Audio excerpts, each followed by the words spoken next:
Hello everyone, I am Anushree কোলে, এবিএসসি nurse. আজ আমি আমাদের যে মেডিকেল লাইনে গাইনোকোলজি পার্টটা রয়েছে সেটার একটা গুরুত্বপূর্ণ টপিক ইমপ্ল্যান্টেশন অ্যান্ড ফার্টিলাইজেশন সম্পর্কে বলবো। সো এবার আসি ইমপ্ল্যান্টেশন। তো ইমপ্ল্যান্টেশনটা কিভাবে হচ্ছে এবার সেটাই দেখব। Attaching of the blastocyst to the endometrium is called implantation. অর্থাৎ ব্লাস্টোসিস যে ফেজটা হয়ে যাওয়ার পর ব্লাস্টোসিসটা এন্ডোমেট্রিয়াম লেয়ারের সাথে যখন অ্যাটাচ হচ্ছে তখন আমরা সেই ফেজটাকে বলবো implantation. Then blastocyst goes deep inside the endometrium and then implant.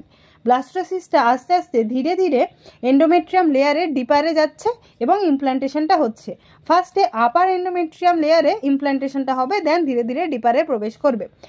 যখনই ইমপ্ল্যান্টেশনটা হয়ে যাবে তখন আমরা এন্ডোমেট্রিয়াম লেয়ারটাকে আর এন্ডোমেট্রিয়াম লেয়ার বলবো না, দেন এন্ডোমেট্রিয়াম কল ডেসিডুয়া। এন্ডোমেট্রিয়ামকে তখন আমরা বলবো ডেসিডুয়া। এবং ডেসিডুয়ার তিনটে প্রকার হয়ে থাকে, ডেসিডুয়া ক্যাপসুলারিস, ডেসিডুয়া বেসালিস এবং ডেসিডুয়া প্যারাইটালিস। তারপর মানে ব্লাস্টোসিসটা কতটা ডিপারে ইনসাইড হবে, কতটা ডিপারে ঢুকবে সেটা কোন লেয়ারটা ঠিক করবে, সেটা হচ্ছে নিটাবুচ লেয়ারটা ঠিক করবে।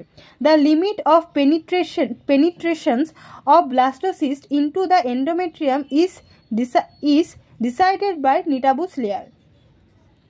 নিটাবুচ লেয়ারটার দ্বারাই ঠিক হয় যে ডেসিডুয়াতে কতটা ডিপারে ব্লাস্টোসিসটা এঙ্গেজ করবে। After implantation, so Nitabuch layer, এই কথাটা ভালো করে মনে রাখবে, নিটাবুচ লেয়ারের কথাটা এটা নিটে কোশ্চেন আসে অথবা পরবর্তী পিজিতেও কোশ্চেন আসে। After implantations endometrium is called ডেসিডুয়া।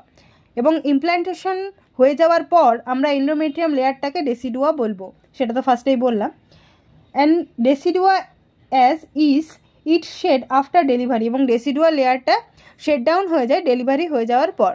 Then hormone convert endometrium two ডেসিডুয়া। কোন হরমোনটা এন্ডোমেট্রিয়ামকে ডেসিডুয়াতে কনভার্ট করে? প্রোজেস্টেরন হরমোনটা। এটা খুব ইম্পর্টেন্ট, এটা মনে রাখবে যে প্রোজেস্টেরন হরমোনটা মেনলি আমাদের এন্ডোমেট্রিয়াম যে লেয়ারটা সেটাকে ডেসিডুয়াতে কনভার্ট করতে সাহায্য করছে। Thank you everyone. এই মেডিকেল স্টাডি রিলেটেড আরও শর্ট ট্রিক্সগুলো জানার জন্য আমার চ্যানেলটা সাবস্ক্রাইব করো অ্যান্ড দেখতে থাকো। টাটা।